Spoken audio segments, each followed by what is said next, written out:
Hola, yo soy Fernando Zamudio Yo soy Ariana Hernández. y nosotros somos arquitectos egresados de la UNAM.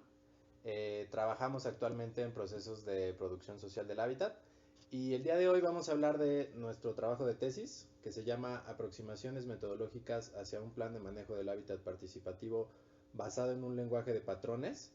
Es el caso estudio de la Biblioteca de Mextepec, México, y vamos a hablar de la relación de nuestro trabajo de titulación y los métodos de diseño participativo basados en lenguajes de patrones de Christopher Alexander. Bueno, en este video les vamos a contar un poco de cómo fue el proceso de construcción de un lenguaje de patrones basados en el método de Christopher Alexander para el diseño de un mejoramiento de una biblioteca municipal. Primero vamos a contarles cómo fue el proceso de construir esos patrones, ese lenguaje, cómo lo hicimos y cuáles fueron los distintos momentos. Después vamos a platicarles cómo se usó ese lenguaje colectivamente para hacer un diseño participativo de ese mejoramiento de la biblioteca municipal. Y en un tercer momento les vamos a contar cuáles fueron los retos y aprendizajes que tuvimos durante todo el proceso. Bueno, un poco para platicarles sobre el contexto donde se desarrolló este trabajo de investigación de tesis. El pueblo de Mextepec se encuentra en el municipio de Almoloya de Juárez, en el Estado de México. Eso es bueno, como a hora y media de Ciudad de México y como a una hora de la ciudad de Toluca, que es la capital del Estado de México. Eh, un poco el pueblo de Mextepec es un pueblo que ha sufrido muchos cambios durante las últimas décadas, como muchos otros pueblos de México y Latinoamérica. Nosotros lo identificamos como una nueva ruralidad. Es un pueblo que anteriormente era productor de sus alimentos y que actualmente se ve inmerso en una dinámica mucho más urbanizada. Es un pueblo que se encuentra pavimentado y que ya se encuentra conectado a una red de electricidad, de agua, etc. Además digamos, haber configurado el pueblo alrededor de los servicios, ha habido otro tipo de cambios que no han sido tan beneficiosos para el mismo. Como les decía, ellos antes producían sus alimentos, por ejemplo, y ahora se ha cambiado un poco esa dinámica a que todo lo compran, todo llega a través de carreteras y bueno, se ha convertido en una dinámica en la que ellos tienen que comprar siempre y, digámoslo así, importar todo lo que consumen. Por otro lado, ha habido mucha migración de las personas del pueblo, sobre todo hacia Estados Unidos, pero también hacia ciudades grandes como Toluca, la Ciudad de México, en busca de oportunidades de empleo. En el pueblo ahora la gente se dedica mucho más a los servicios, a la venta de productos, por ejemplo, y mucho menos hacia la producción o transformación de esos productos, ¿no? Por otro lado, estas dinámicas han llevado a los habitantes del pueblo a una vida mucho más individualizada, más hacia la familia nuclear, digámoslo así, y bueno, eso ha desintegrado las dinámicas de organización comunitaria, de participación y bueno, pasa mucho que antes, por ejemplo, se realizaban las faenas por el bien común del pueblo y esa es una práctica que se ha ido perdiendo. Muchos jóvenes ya no están muy interesados en tanto en, digamos, en vivir el pueblo como en vivir la ciudad dentro del pueblo, por decirlo así. Todos estos fenómenos han llevado a que los patrones espaciales del pueblo se hayan cambiado hacia unos que replican los de la ciudad, pero en un contexto totalmente distinto, ¿no? Climático, de ambiente, etcétera, lo cual lleva a que los patrones espaciales que a lo mejor en la ciudad están vivos, en este pueblo se encuentren como truncos, que no funcionen adecuadamente y que sobre todo no responden a los modos de vida de una persona que vive en una ruralidad, en un pueblo. En contextos como este, donde los procesos de colonización han generado una dependencia que no solo es material, sino que también se ha generado como una gran desconfianza en los sistemas de saberes antiguos, en la manera en la que las personas sabían anteriormente resolver sus problemáticas con la visión del contexto en el que estaban, desde sus propias experiencias, desde su sensibilidad ante el medio. eh, pues ahora, digamos, ha permeado mucho estas creencias de que alguien sabe más, que las soluciones espaciales de otros lugares son mejores, que es mejor lo de la ciudad, que es mejor lo de Estados Unidos, ¿no? En los casos de la gente que ha migrado. Toda esta desconfianza que ha básicamente destruido los lenguajes espaciales que existían antes, o les ha quitado la capacidad para generar espacios vivos, digamos, socialmente.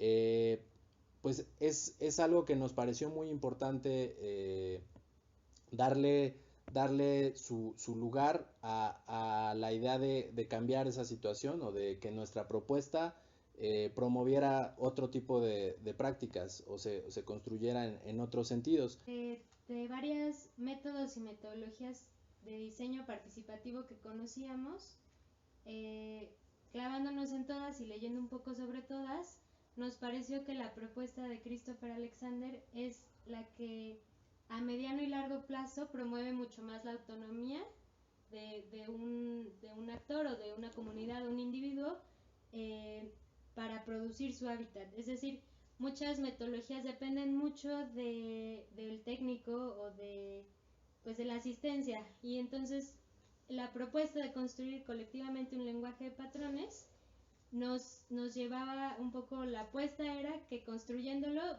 a futuro no tuviera una comunidad que necesitarnos para ir transformando su propio espacio. Lo que nos interesó mucho del método de Christopher Alexander es como el énfasis que pone en ser un método que se presenta como una herramienta de transición para llegar a este lugar donde la gente se apropia de sus saberes, se apropia de su capacidad interna que todos tenemos y que las colectividades tienen para resolver sus problemáticas. Y la idea es, después de haber utilizado este método de los patrones, de haberlos aprendido, reflexionado y utilizado, con el tiempo irlos dejando atrás para mantenerse, digamos, trabajando simplemente con esa nueva sensibilidad y esa nueva capacidad que ya se tiene para generar espacios desde la vida propia. Sí, al final es una herramienta de sensibilización o de resensibilización sobre la vida propia, y para después con naturalidad solo, digamos, construirla desde ahí. Llegamos a el pueblo de Mextepec, específicamente a la biblioteca, incidentalmente porque estábamos trabajando en otro proceso en el pueblo de al lado, Yebusibí, se llama el pueblo, y en una tarde libre fuimos a Mextepec y incidentalmente llegamos a la biblioteca municipal, nos dio curiosidad y llegando ahí nos pusimos a platicar con el bibliotecario, le contamos que éramos arquitectos de la UNAM y bueno, platicando con él salió la demanda. Sí, él nos platicó que básicamente él conocía de un recurso que estaba intentando promover, que había para las bibliotecas del Estado de México un recurso de gobierno al que se podía acceder haciendo como una demanda desarrollada para generar un mejoramiento. Él nos platicaba que la biblioteca sí tenía necesidad de crecimiento en ese momento, ¿no? Entonces, pues básicamente así fue como contactamos el proyecto en cuestión. Sí, a partir de ahí un poco nos animamos pues a tomarlo en serio, a tomar acuerdos con el bibliotecario, porque pues lo vimos muy emocionado de la posibilidad de un proyecto, y en otros procesos que estábamos llevando nos dimos cuenta que si no había un actor clave o un impulsor del proyecto era muy difícil. Entonces nos emocionó mucho que el bibliotecario estuviera comprometido o por lo menos emocionado, y ahí vimos como la posibilidad de trabajar juntos. Como la demanda del bibliotecario fue un poco que desarrolláramos un proyecto de ampliación y mejoramiento a la biblioteca municipal, nos tocó a nosotros pensar a partir de eso qué queríamos y cuáles iban a ser los alcances del proyecto. Ya habíamos pensado que queríamos utilizar el método de Christopher Alexander de los patrones, entonces eso de entrada nos llevaba a que teníamos que primero construir el lenguaje de patrones para la Biblioteca Municipal de Mextepec y que después íbamos a realizar este diseño participativo. También tuvimos la intención un poco de construir, digamos, las directrices de un plan de manejo de la biblioteca para que después de entregar esa ampliación o mejoramiento del proyecto arquitectónico, el bibliotecario junto con las personas que viven en la biblioteca pudieran ir gestionando las mejoras que salieran a futuro poco a poco con ayuda de este plan de manejo. Y realizando estas mejoras de acuerdo a acuerdos colectivos de cómo tienen que ser estas componentes de la biblioteca, ¿no? Tanto las que ya existían como espacios futuros necesarios para la vida de la biblioteca. Un poco a partir de eso se hizo un acuerdo personal con el bibliotecario e institucional de la UNAM junto con la autoridad de la biblioteca, que en ese momento era el bibliotecario, para ver los pasos a seguir. Bueno, para empezar a trabajar entonces en la construcción de un lenguaje de patrones para la biblioteca de Mextepec, para el proyecto de ampliación y mejoramiento de la misma, nos dimos cuenta que por sí solos los libros de Alexander, el modo intemporal de construir y el lenguaje de patrones, por sí solos no eran, digamos, operativizables en este contexto, sino que nos hacía falta construir otras herramientas para poder, digamos, llevar a cabo la construcción colectiva del lenguaje junto con la comunidad de la biblioteca, sin hacer una construcción inductiva del mismo a través de nosotros.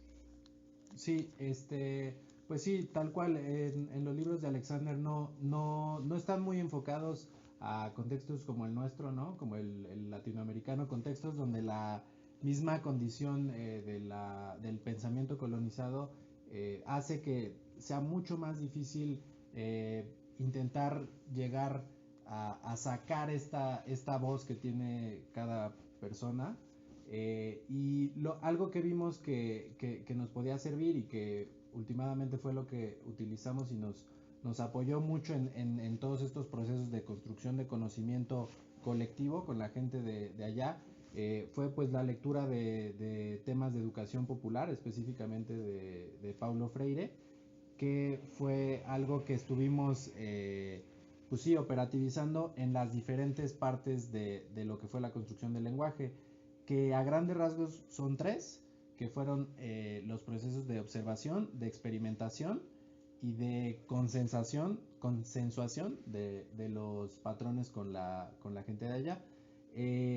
La observación, pues básicamente lo que hicimos fue nosotros empezar por primero utilizar nuestra mirada para ver lo que nosotros reflexionábamos, para posteriormente llevar eso con la comunidad a compartirlo.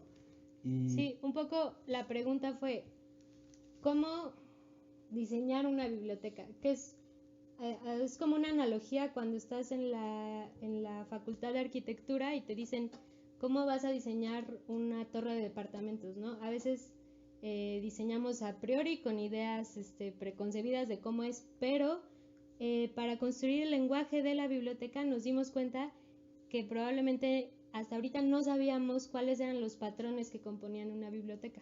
Entonces, de entrada, lo que se nos hizo más sensato y pertinente fue ir a mirar bibliotecas para saber cómo son las bibliotecas y qué requieren las bibliotecas, que es un poco lo que decías ahorita. Sí, pues para eso lo que hicimos básicamente fue un ejercicio de observación del equipo de trabajo, nosotros dos y la compañera con la que trabajamos el proyecto de tesis, en 20 bibliotecas.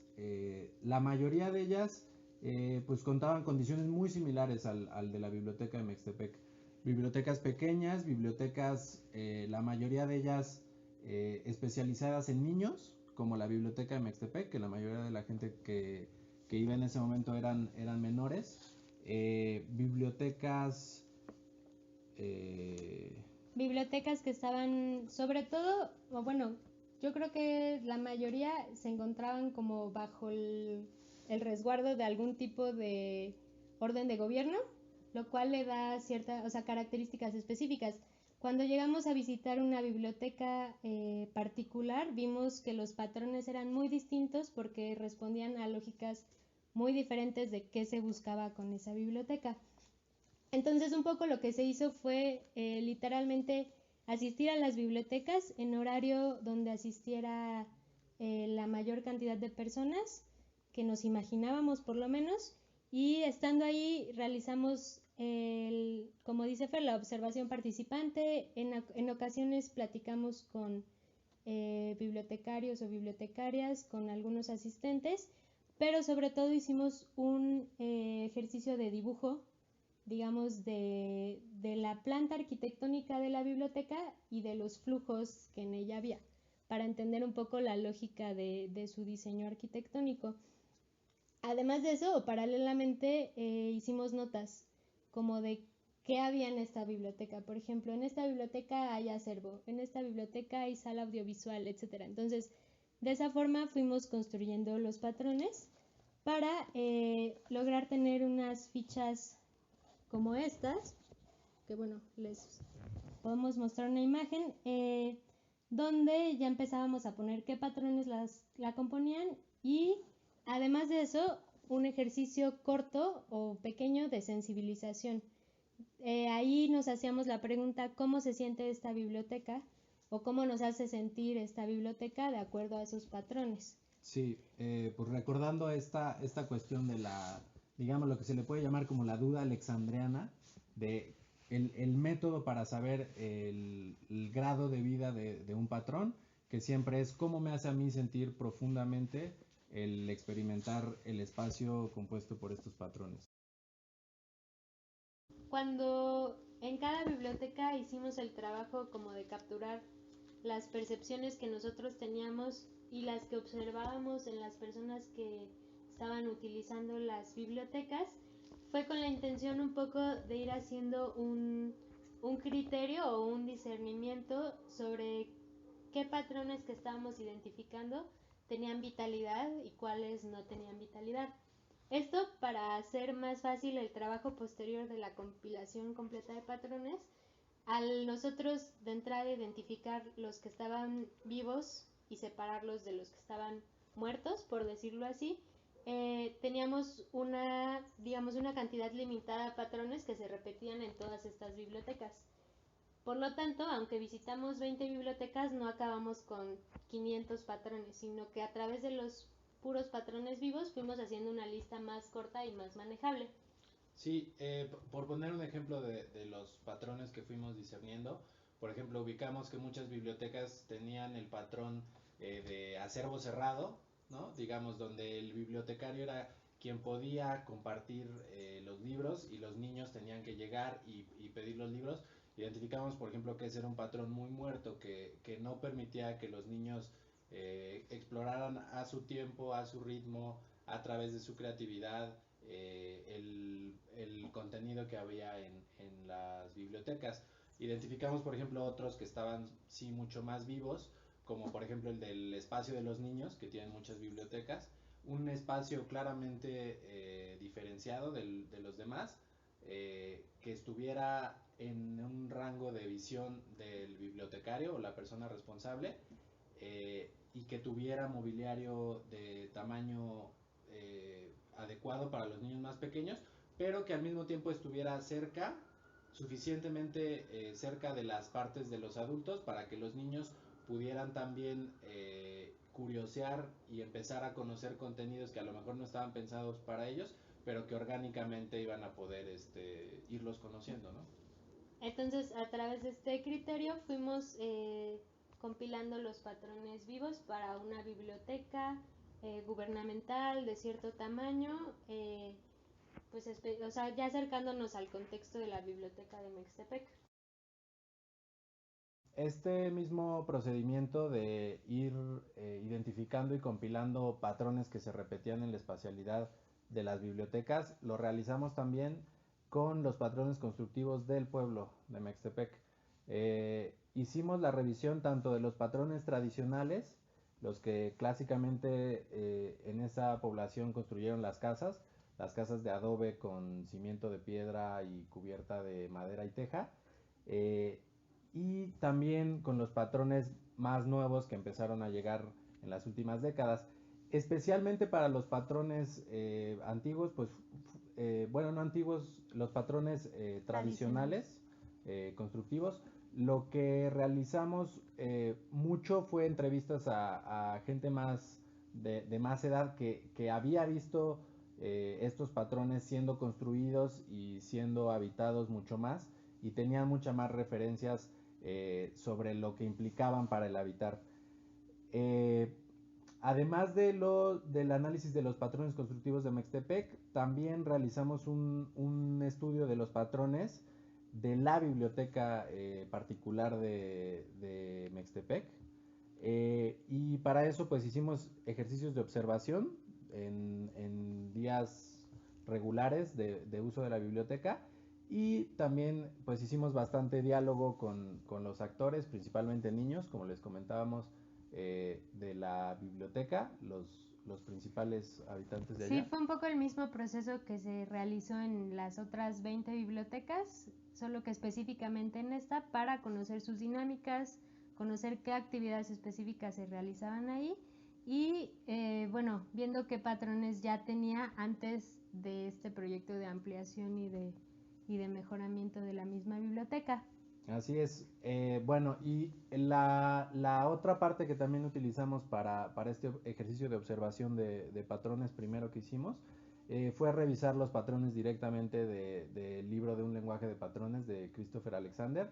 Muchos aplicaban, algunos nos pareció que no aplicaban para el contexto particular, pero bueno, fue a partir de estas experiencias de observación y diálogo en esos 4 espacios que hicimos la compilación para posteriormente hacer los ejercicios de experimentación con los niños y de consensuación de los patrones.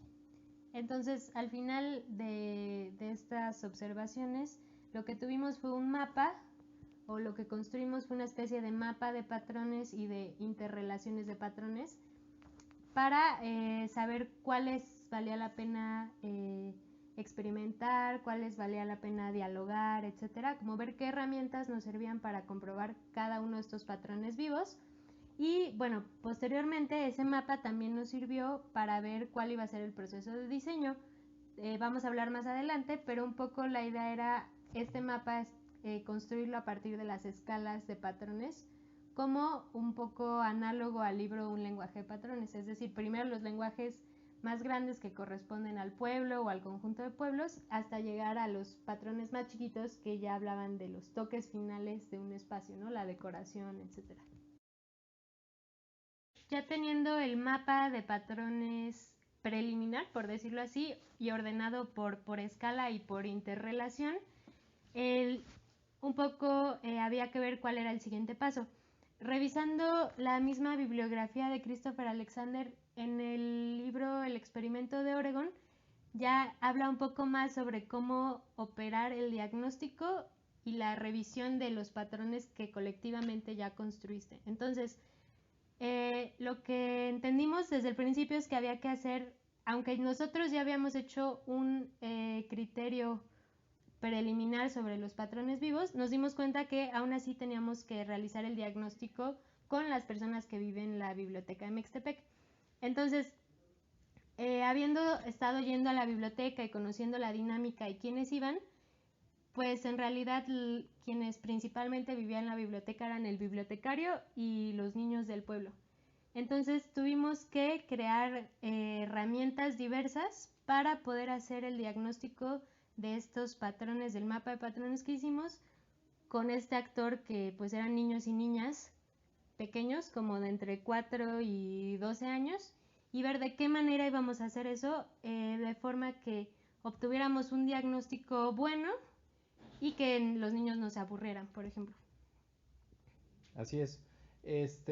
Y bueno, para ello la herramienta que decidimos implementar fue el de generar un evento con el bibliotecario que le llamamos la Semana de los Niños. Fue una semana entera donde planeamos para cada día diferentes actividades que tenían por objetivo el probar los diferentes acomodos espaciales y digamos diagnosticar nosotros la vitalidad en el uso de los diferentes patrones, al mismo tiempo que eso se iba reflexionando con los niños a través de ejercicios lúdicos. Hubo eventos de películas, hubo eventos de fanzines, de ejercicios de dibujo, diferentes ejercicios que nos ayudaron a lo que nosotros habíamos reflexionado, ponerlo en la mesa con los niños y poder ir definiendo con mayor profundidad lo que eran los patrones vivos de verdad en el contexto de la biblioteca y con los niños específicamente. Sí, a grandes rasgos era probar diferentes acomodos espaciales al mismo tiempo que construíamos conocimiento con ellos. Y para esto tenían que haber actividades muy diversas. Si, por ejemplo, nuestro mapa de patrones vivos, vimos que un patrón vivo era un espacio audiovisual para que los niños en una biblioteca vieran una película, en la semana los niños, uno de los días era ver una película, ¿no? Entonces, un espacio que tenía la biblioteca, diagnosticar si servía para ver una película con lo que requiere el mobiliario, que cupieran mínimo 50 niños. Entonces se hacía esa actividad. Y la película que se veía era una reflexión sobre el hábitat de los animales y cómo los animales construyen su casa. Entonces veíamos la película y después les hacíamos preguntas como ¿por qué el pajarito construye un nido y no construye una madriguera de topos? Y entonces empezábamos a hablar sobre, al mismo tiempo, otros patrones más grandes o más chiquitos que ya habíamos identificado. Entonces, un poco en ese juego con los niños nos iban dando las respuestas de si cierto patrón que ya habíamos identificado estaba vivo o no. Y bueno, esa fue un poco la dinámica. A ver si les gusta. Les cuenta que había una vez que había un camión volador cargado de un montón de animales, personas. ¿A alguien se le ocurre cómo hacer un refugio? ¿Tú cómo harías un refugio? A ver. Con 2 palitos. 2 palitos nomás. A ver usted. ¿Cómo se imagina usted un refugio así? Que se viene la tormenta, ya la vio, ahí viene. Nos vamos a mojar. ¿En serio? Sí, viene. Sí, sí, bien. Y yo creo que si no lo hacemos entre todos, porque uno solito pues clava su palito y después ¿qué le pone encima? Cobijas. Pues cobijas puede ser. ¿Quieren escuchar el final del cuento? ¡Sí! Yo aquí bien juntito. A ver, ¿ustedes cómo creerían que acabó? No. ¿Creen que construyeron el refugio y salvaron de la tormenta? No, el que no se salvó fue el toro. Ah, el toro no se salvó. ¿Y por qué no se salvó? Porque era malo. ¿Por qué era malo? ¿Yo soy el toro? Sí, porque tiene los aretes. Ah, mira. Entonces, ¿por qué al final me dejaron entrar a su refugio si soy el toro? Porque me dejaron que ser egoísta. Ah, mira. ¿Quieren dibujar el refugio? Sí. Sí, yo sí. ¡Yo sí! Pero si hay colores, sí. Pues claro que hay colores.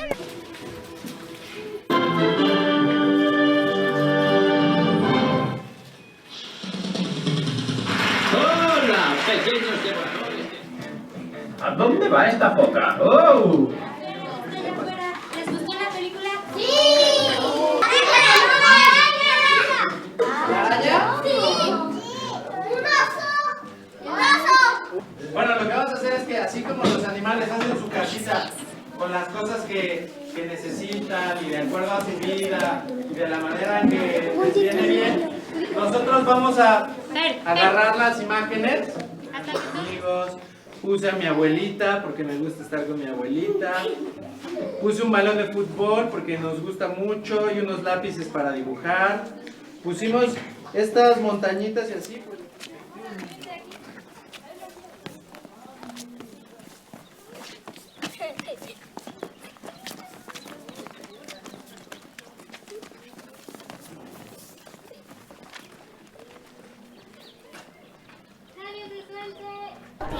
Yo me llamo Laura Aguilar Santana y me gusta venir a la plaza a ver la iglesia porque se ve muy bonita. Yo me llamo Beatriz y me gusta venir a la plaza a ver.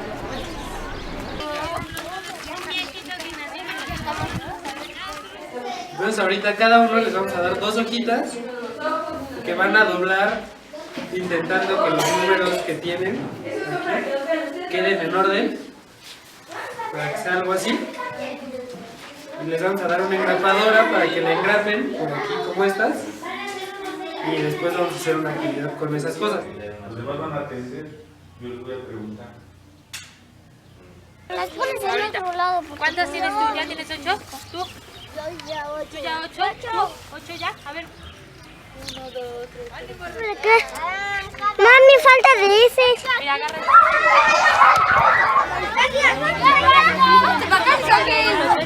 Ya lo jalas. ¿Te viste?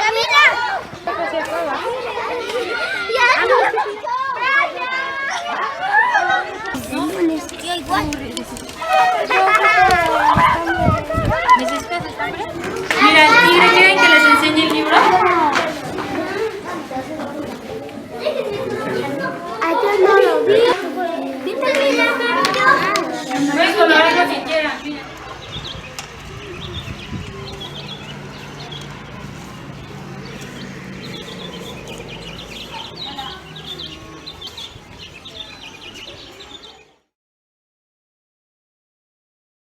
Y bueno, posteriormente de la Semana de los Niños, lo que hicimos fueron unos talleres ya pensando en generar un consenso mucho más dialogado tanto con niños como con adultos de la comunidad. Lo que buscamos hacer fue usar los patrones compilados hasta ese momento como palabras generadoras en talleres donde se reflexionó a partir de estos métodos de educación popular sobre la validez de cada uno de los patrones y pues la verdad es que fue un método que nos sirvió mucho para poder ir viendo la subjetividad de cada patrón con mucha mayor precisión hasta el punto donde ahí fue donde cerramos el lenguaje de patrones. Sí, un poco precisar que no se consensaron, digamos, todos los patrones que estaban en el mapa, sino los que, por decirlo así, necesitaban ese consenso por parte de la comunidad. Es decir, los patrones más grandes que hablaban de la relación entre un pueblo y el otro, o las relaciones más grandes interpueblo, esos no se consensaron en ese momento, sino los patrones que ya tenían más que ver con el diseño de la biblioteca de Mextepec. De la misma forma, los patrones más chiquitos que tenía nuestro mapa, que tenían que ver con cómo se decora una puerta, por ejemplo, cómo se termina un espacio, esos tampoco se consensaron en ese momento, sino que los dimos un poco por verdaderos o por vivos a través de que en los ejercicios de la Semana de los Niños decoramos ciertas partes y vimos que funcionaba respecto a las actividades y pues un poco el sentir de los niños. A partir del consenso lúdico de estos patrones seleccionados para diseñar la biblioteca, ya se empezó a hacer el diseño de la biblioteca, que durante todo el proceso, no lo habíamos dicho, pero renombramos los patrones a guías, porque creímos que a lo mejor el nombre patrón podría ser un confuso, como por muchas diversas connotaciones que tiene la palabra, y entonces le cambiamos el nombre a guías para que a la hora de diseñar habláramos de guías de diseño, que entonces las personas pudieran como utilizar, mover, cambiar. Para caracterizar cada una de esas guías a la hora del diseño, pues usamos analogías, por ejemplo, como a una casa, ¿no? Entonces platicábamos qué espacio hay primero en una casa y entonces decíamos, pues la entrada, y entonces en ese punto ya podíamos empezar a colocar la entrada con respecto a la posición de la biblioteca respecto al pueblo, ¿no?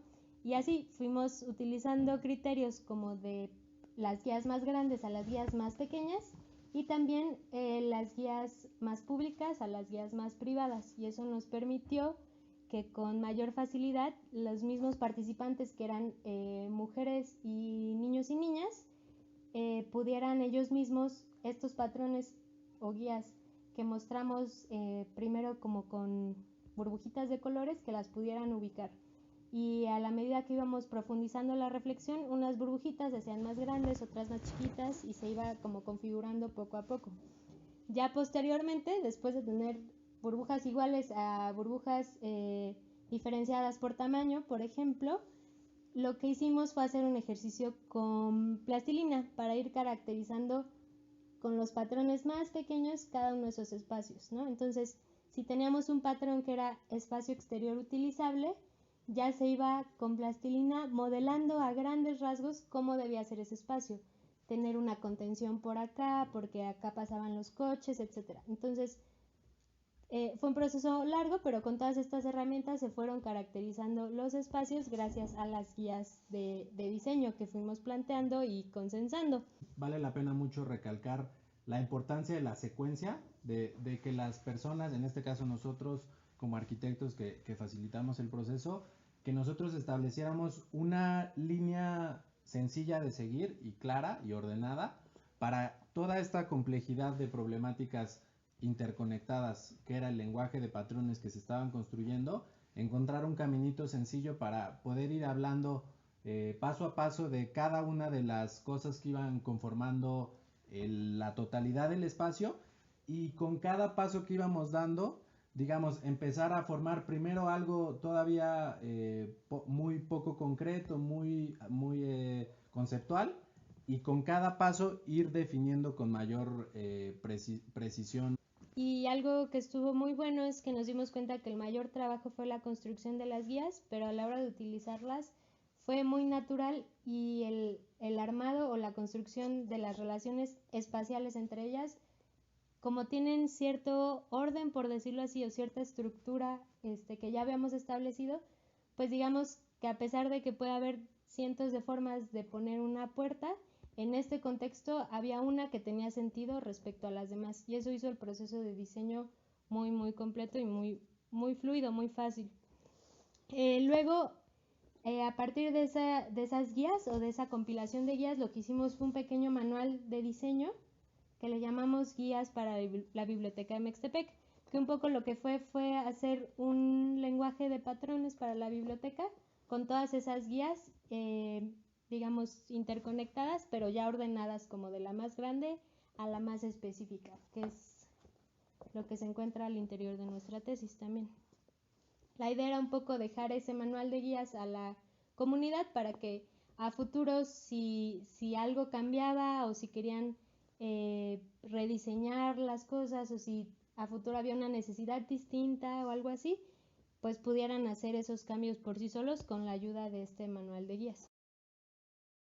A partir entonces de esta configuración a grandes rasgos de lo que iba a ser la ampliación y mejoramiento de la biblioteca, lo que nosotros hicimos fue un proceso relativamente sencillo de solo traducir eso que ya habíamos armado en plastilina sobre un plano a escala, por decirlo así, a un proyecto arquitectónico, digamos, con la simbología arquitectónica pertinente. Y bueno, cabe mencionar que ese proyecto, uno de las guías o patrones que lo conformaban, se llamaba como materiales del sitio, y entonces eso también representaba que a la hora de nosotros traducir el proyecto, pues tuviera las especificaciones que implicaba la construcción con Adobe, que fue el sistema constructivo tradicional que habíamos identificado en Mextepec. Al final lo que obtuvimos fue un proyecto arquitectónico, una propuesta arquitectónica de la ampliación y mejoramiento de la biblioteca de Mextepec. Así es. Y bueno, este proyecto que realizamos a grandes rasgos toma la estructura del aula CAPSE, tal cual estaba previamente, y la determina como el espacio que va a ordenar los demás, por ser el espacio más grande y con el claro más amplio, y alrededor de él orgánicamente se van distribuyendo los diferentes espacios complementarios que nos dimos cuenta que eran necesarios. Hay espacios, por ejemplo, salas de lectura más privadas, existe un área de cómputo mejor conformada de acuerdo a lo que vimos que ayudaba a aumentar la vida de este tipo de espacios. Generamos también una propuesta para un espacio exterior de juego y generamos un espacio de baños también más adecuado.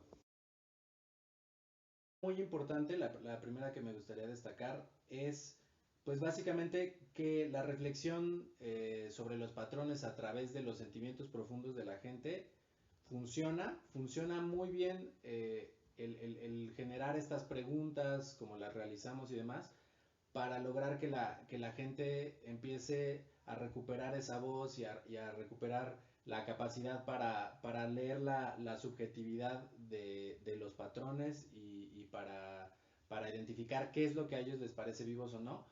En este momento me viene a la mente, por ejemplo, momentos donde personajes que al principio de los diferentes talleres platicaban, digamos, desde una perspectiva muy pragmática y que a través de este tipo de ejercicios empezaron a hablar de lo bien que les había hecho sentir de niños el sentir las hojas en los pies, al caminar en el monte, digamos, reflexiones que nos hacen falta mucho a veces en los procesos de diseño participativo y que pueden servir para que los espacios tengan una cualidad espacial mucho mayor, ¿no? Recordar que nos demos cuenta o no, todos y todas vivimos a través de patrones de vida y espaciales, sean los que están alineados a nuestra vida o no, así los vivimos, y entonces en ese sentido trabajar con guías o patrones es en realidad, si lo haces, digamos, desde, como dices tú, desde los sentimientos y la experiencia propia, se vuelve algo muy natural de hacer porque ya todos y todas vivimos